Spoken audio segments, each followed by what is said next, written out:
message that echoes forth from this conference, let it be that human rights are women's rights and women's rights are human rights once and for all.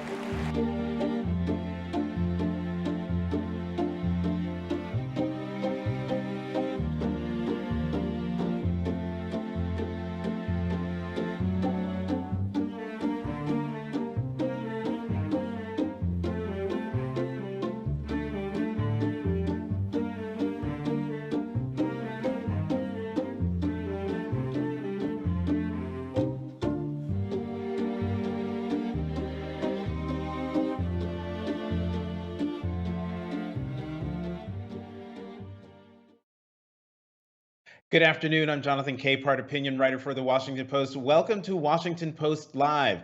Today is International Women's Day, and who better to talk to on this day of global celebration than the woman who you just saw rightly declare in a speech in Beijing in 1995 that human rights are women's rights and women's rights are human rights. The former Secretary of State, the former United States Senator from New York, and the former First Lady of the United States. Got to fit them all in there, Secretary.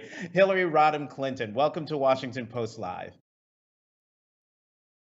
Thank you so much, Jonathan. I'm delighted to be with you, especially today. And so we now here in the United States, lots of people are very excited about the fact that we have a woman as vice president of the United States, but we have women still being brutalized around the world. What are your thoughts on this International Women's Day? Well, I share the opinion that we have made progress. It would be unfair to argue that we haven't. There's a lot we can point to, and clearly, I'm as thrilled as anyone at having Vice President Harris in the White House.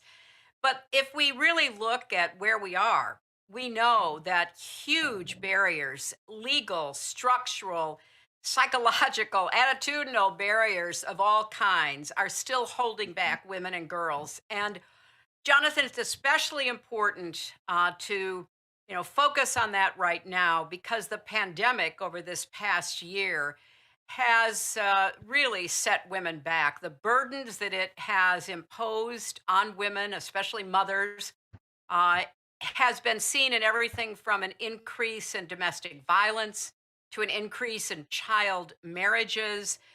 To a loss of employment by frontline workers who were disproportionately women.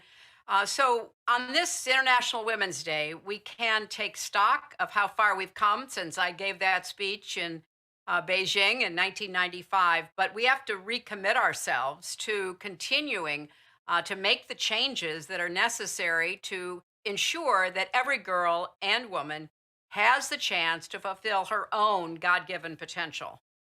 Well, name one or two of those changes that you think should happen or should be made. Well, in the developed world, and especially in the United States, we need paid family leave. We need quality, affordable childcare. We need to continue to knock down all of the barriers, many of which are now in the realm of culture rather than law, against women's full participation in the labor force. And in the rest of the world, we've seen the setbacks. We've seen the continuing uh, requirements that are placed on women to, not only be fully involved in the home, but to do so much work that is not remunerated, like carrying water, carrying firewood, caring for children. They don't get the right to inherit. They don't get the right to own property. So there is a lot that needs to be done across the world. And the final point about that, Jonathan, is study after study has proven this is not just a nice thing to do. We know that where women can fully participate in the economy, the formal economy, where they are paid, then the entire communities they're part of, and indeed the countries in which they live, have increased economic activity. And there isn't a country in the world, no matter how far advanced with trying to ensure women's equality, that would not see their economic growth increase if the barriers to women's involvement were totally knocked down. This gets to a follow up I was going to ask you. In The Atlantic last fall, you offered an addendum to your Beijing statement, writing, quote, but rights are nothing without the power to claim them. How can women claim them? Well, I did write that because I am concerned that there's been a lot of lip service to rights. Laws have been changed, constitutions have been changed, women have been included in both in ways they weren't prior to 1995, and that's all to the good. But rights on paper, without the power to claim them, are pretty empty. And we need many more women at every table where any decision is made. So that means we still have a lot of work to do in the private sector. Still, it's too common that people at the highest levels of corporations say things like, well, of course I'd hire women, or of course I'd add a woman to the board if only we could find, quote, a qualified woman. Mhm. My response to that is you're not looking very hard, and you need to look harder. And people in executive positions in the private sector, should be evaluated on how inclusive they are in providing opportunities, not just for the hiring of women, but for their advancement, their promotion, their moving into the executive positions themselves.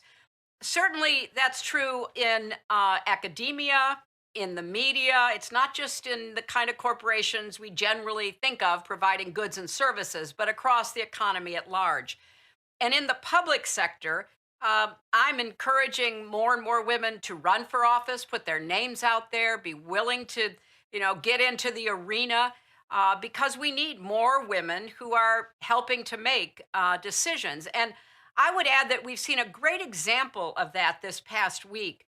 We've seen with the American Rescue Plan not only a terrific piece of legislation that targets COVID relief, stimulus payments for families and businesses, provides more subsidies for people who've lost health care and therefore they can be eligible for the Affordable Care Act, helps to provide money to get kids back into schools and get daycares open.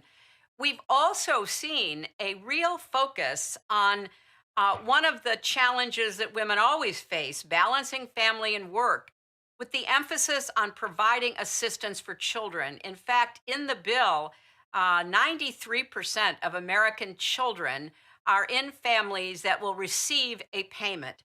This is the kind of legislation that many of us have hoped for, advocated for over many years to help level that playing field so that mothers and fathers, women and men, can manage both their family responsibilities and their work responsibilities without a disproportionate burden falling on mothers and women. And you're talking about the American Rescue Plan, which is also known as the $1.9 trillion COVID relief package that President Biden um, campaigned on, pushed for, and has, by tomorrow, will most likely be law of the land. And as you know, the Biden administration has been working on women and families issues that you've passionately cared about. Any chance, any chance you'll formally work with the president to help him on these issues? Well, I don't think I'll work formally, but I am certainly working informally. I am working very hard to support the president's agenda. I was thrilled that today he has announced the Gender Equality Council that is run by two fabulous young women that I personally know and have worked with over many years. I am in full support of what the Biden Harris administration is doing. And it's not just, Jonathan, because I care deeply about equality and justice for women and girls. I care about it for men and boys too. But I especially care about it for our larger society. I think we now have a chance, as people have lived through COVID, that more and more Americans, regardless of political party, are starting to say, wait a minute, I do need my government to stand up for me. I need my government in my corner, not just the corner of special interests and the multinational corporations and the millionaires and billionaires. I need them in my corner. I am struggling. My small business has gone under or is hanging by a thread. I've had to leave work to care for my children while they're in Zoom school, not real school. I am so excited by this legislation because I think it's generational. I believe it's been a long time coming, and finally, we have a consensus. Maybe still just the Democrats, but if you look at the polling, the Democrats in Congress are supported by a very significant majority of all Americans for the Biden Harris plan. And so I am excited that maybe we're going to get finally, to an understanding that we need to really truly lift everybody up. It's good for not just those who are getting direct aid or subsidies or support in some fashion. It's good for the entire economy and the entire society. And I'm thrilled by that. So I'm an outspoken advocate for the Biden Harris administration, both on social media, interviews like this, and also behind the scenes and talking to a number of the people who are making these important decisions. Secretary Clinton, I want to take a bit of a detour. Um, because when you were talking about the psychological and attitudinal issues facing women around the world, the entire nation, and by now the entire world, has been talking about the interview last night with the Duchess of Sussex, Meghan Markle, and her husband, Prince Harry, the Duke of Sussex. And I'm wondering what happens when the business is a royal family. And the bigger issue here is what happens when you have women who are in powerful positions or in powerful families who feel like their voices are being squelched, their freedom is being denied. What Just talk about your thoughts and reactions to the interview, and what if there is a bigger message to women to be gleaned from what Meghan Markle had to say last night. Oh, I thought it was an extraordinary 2 hours of television. And I thank Oprah for conducting the interview as only she could. I found it so heartrending to watch. I've met obviously both Harry and Meghan. I knew Harry's mother, Princess Diana. I know the other members of the royal family. And it just was heartbreaking that this incredibly accomplished woman, Meghan Markle, who falls in love with Prince Harry, was not fully embraced by not just the so called firm, which is the name for the permanent bureaucracy that surrounds the royal family, but by the media in the UK. I've had my time in the box with the British Mm. tabloids, as anybody who is in the public eye has had, and their cruelty in going after Meghan uh, was just outrageous. And the fact she did not get more support, that the reaction was, let's just paper it over and pretend that it didn't happen or it will go away. Just keep your head down. Well, this young woman was not about to keep her head down. This is 2021, and she wanted to live her life. She wanted to, be fully engaged, and she had every right to hope for that. And I just think that every institution, obviously last night we were thinking about, royalty in the UK, but every institution has got to make more space and acceptance for young people coming up, particularly young women, who should not be forced into a mold that is no longer relevant, not only for them, but for our society. And it was heartbreaking to see the two of them sitting there having to describe how difficult it was to be accepted, to be integrated, not just into the royal family as they described, but more painfully into the larger societies whose narrative is driven by tabloids that are living in the past. And I just hope that there will be some serious, thoughtful consideration in all of the institutions, not just in response to what Meghan and Harry were talking about, but literally across all of our societies.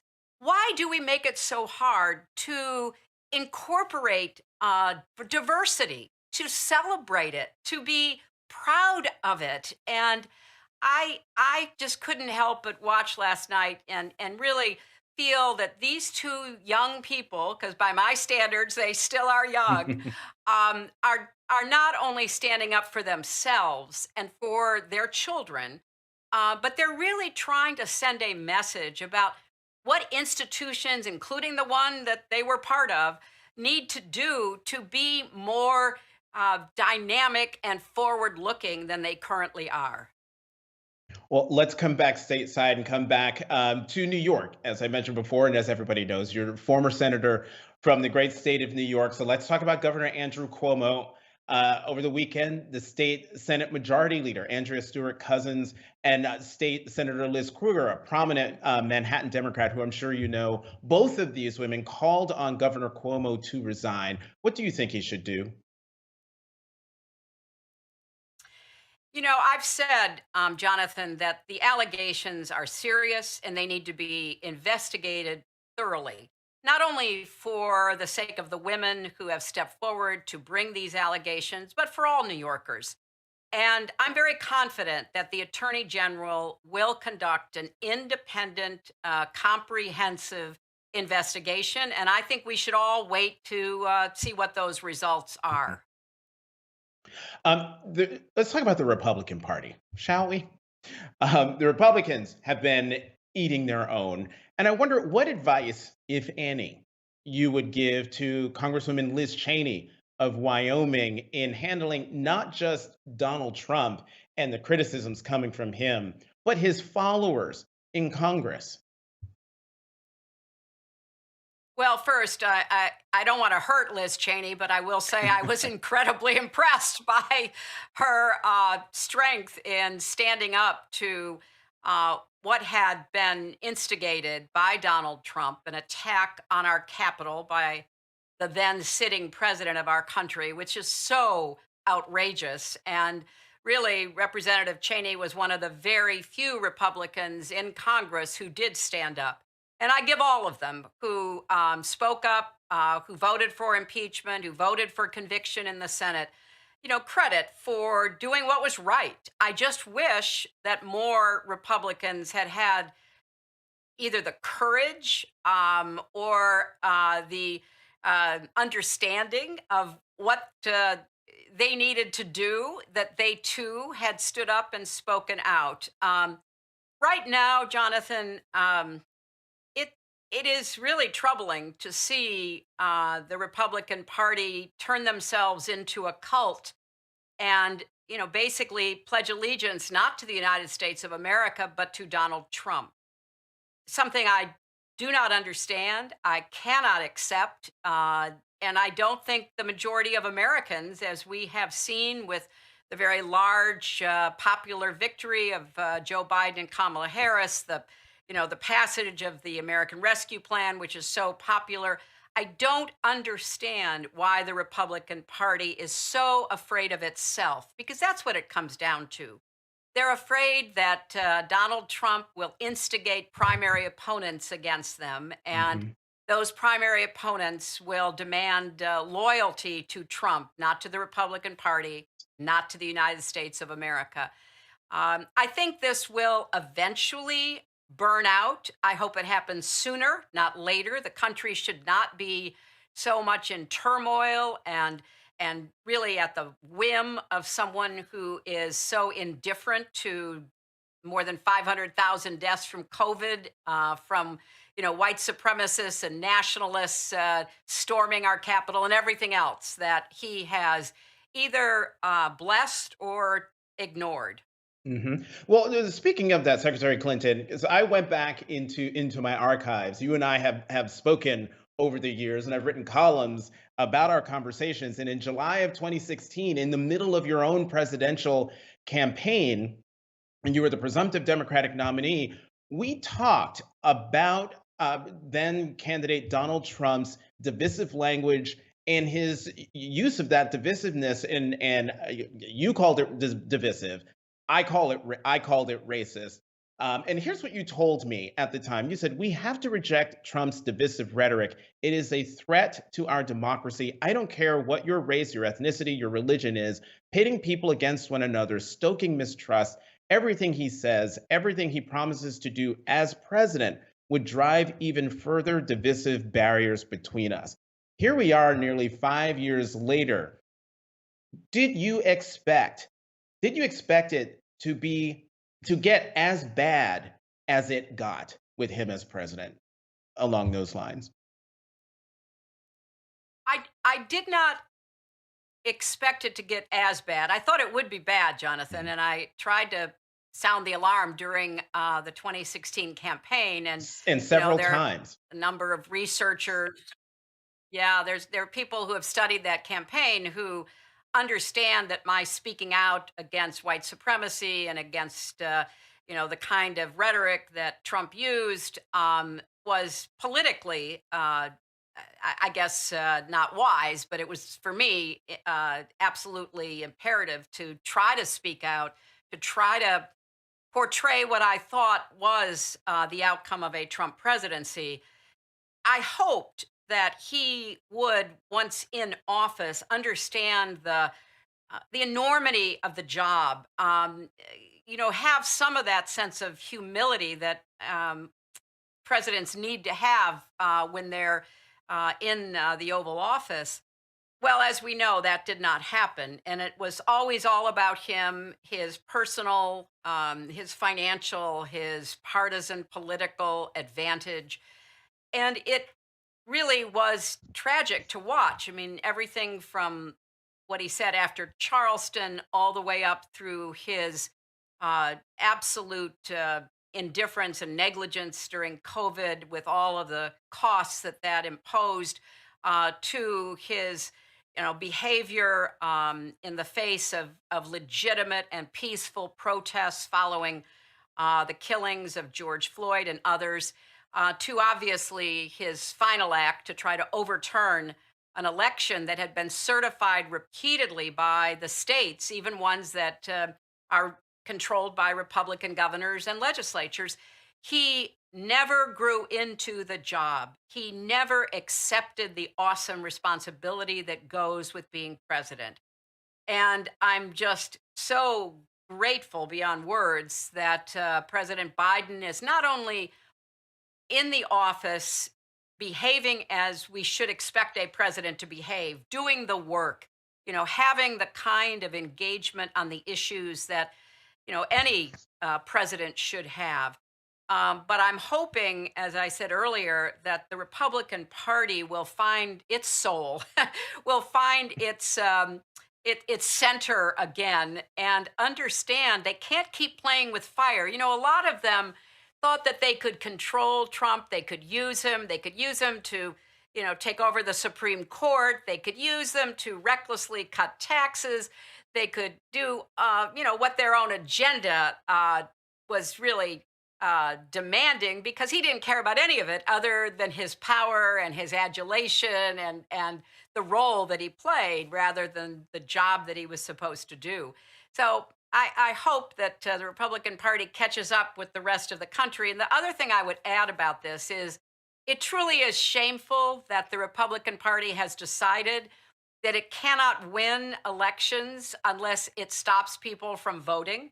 Mm. Uh, Many in the Republican Party were deeply upset that not only President Biden and Vice President Harris won their states, but that we elected two dynamic senators from Georgia.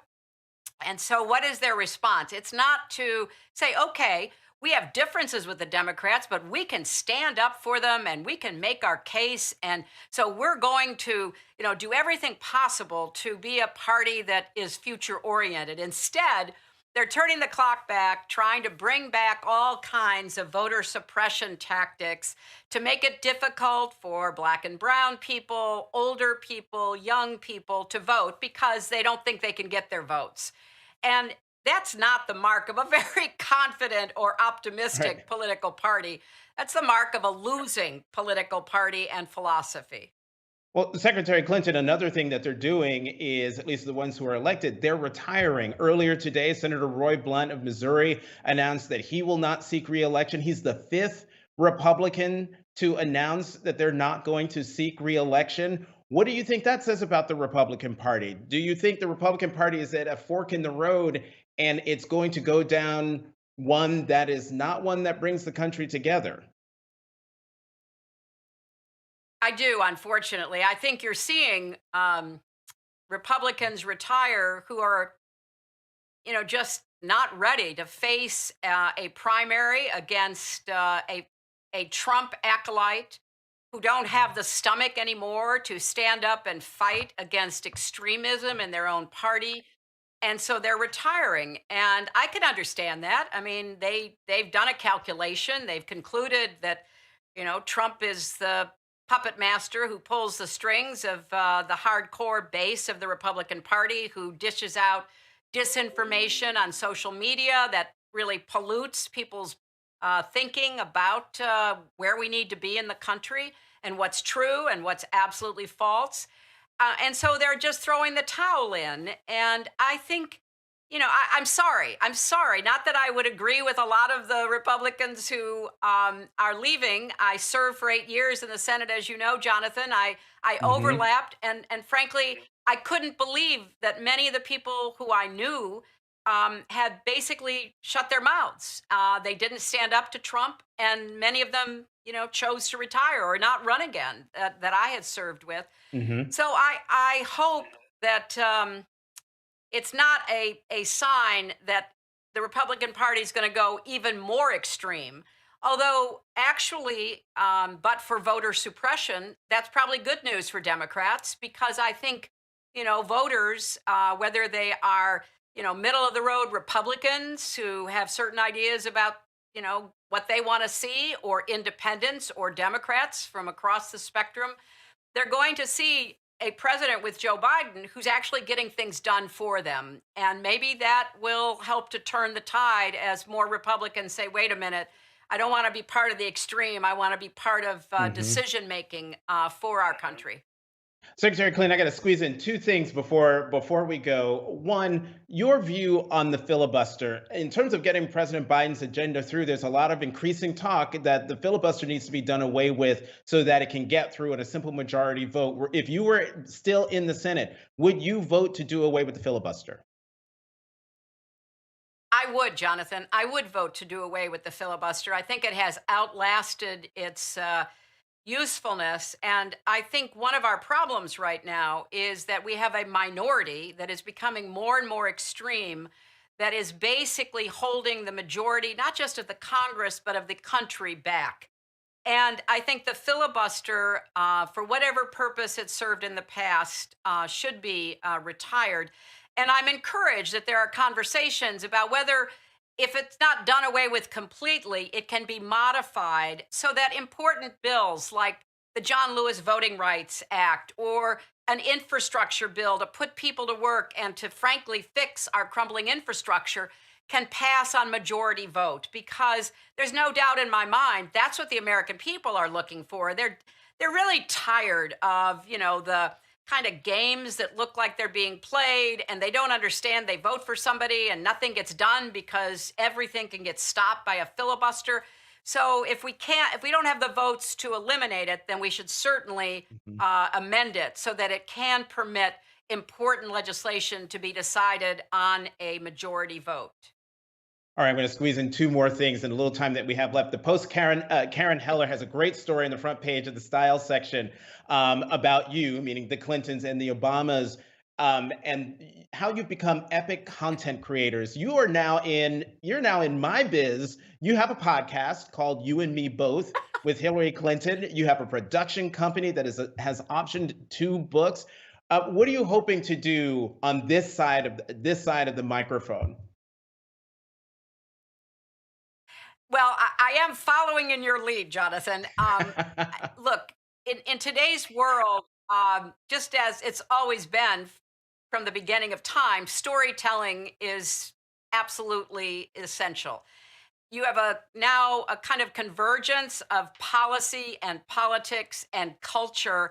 And the narrative of our time is really going to be critical in helping everybody to decide how to create a life, how to build a future, and where our country goes next. I am so excited to be doing the podcast. It's been wonderful talking with people in a long format. I do it with iHeart. They've been a terrific partner, and they told me the other day that people stay for my podcast for 30, 40 minutes, even though our attention spans, we all know, have been Mhm. diminished.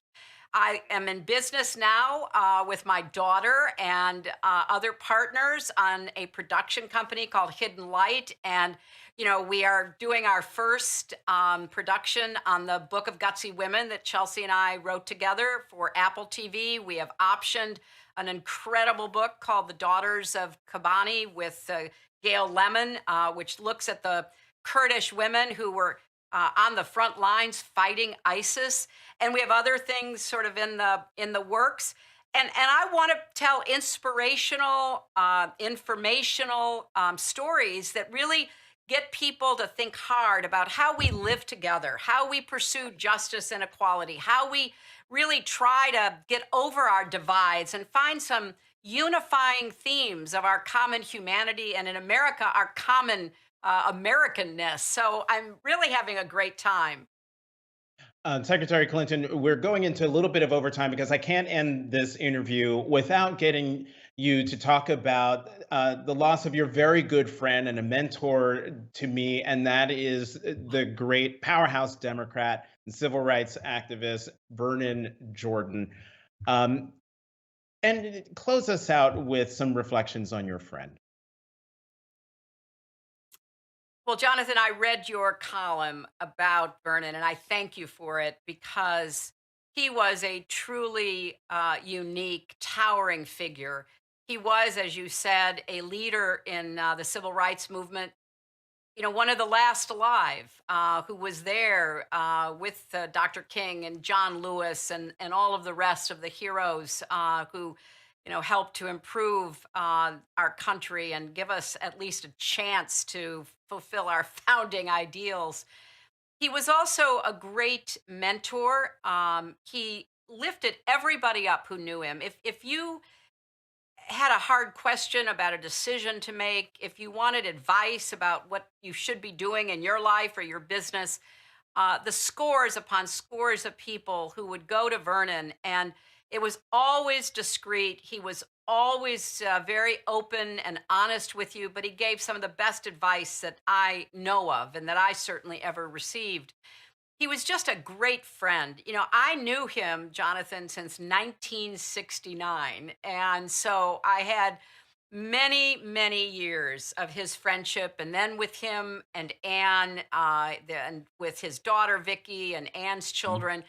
During the 8 years Bill was president, we spent every Christmas Eve at the Jordan house. We would have a buffet dinner together. We would stand around the piano and sing Christmas carols. We'd have great conversations before we went to a midnight church service.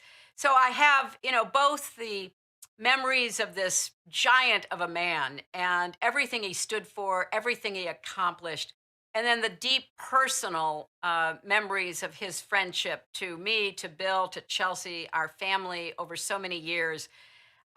He's going to be incredibly missed. I've already spoken to a lot of our mutual friends, and they keep saying the same thing. They say, I know I'm going to be reaching for that phone or picking up my phone and tapping out the number before I remember that he's not there anymore. And it's a hard fact to face that Vernon Jordan is no longer with us.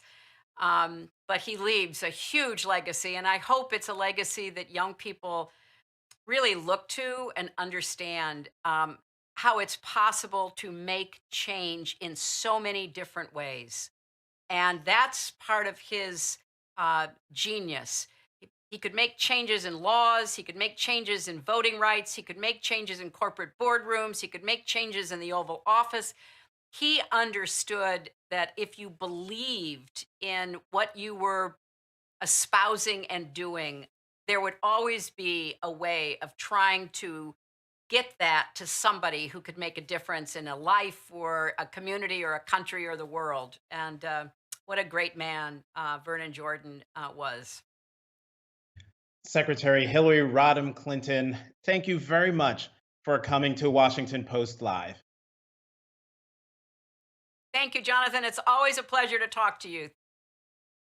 Thank you. And as always, thank you for tuning in. Asian Americans have experienced a sharp increase in racist verbal abuse and physical attacks. Today at 3 p.m. Eastern, national reporter Michelle Yeehee Lee speaks with author and historian Erica Lee, together with author and activist Helen Zia, about how the past can help inform our understanding of where we are today. And on Tuesday, which is tomorrow, Dion von Furstenberg joins the Washington Post critic at large Robin Givhan to discuss her new book, Own It: The Secret to Life. Then on Wednesday, the president of General Motors, Mark Roos, he'll discuss GM's push to electric vehicles. Once again, I'm Jonathan Capehart, opinion writer for the Washington Post. Thank you for watching Washington Post Live.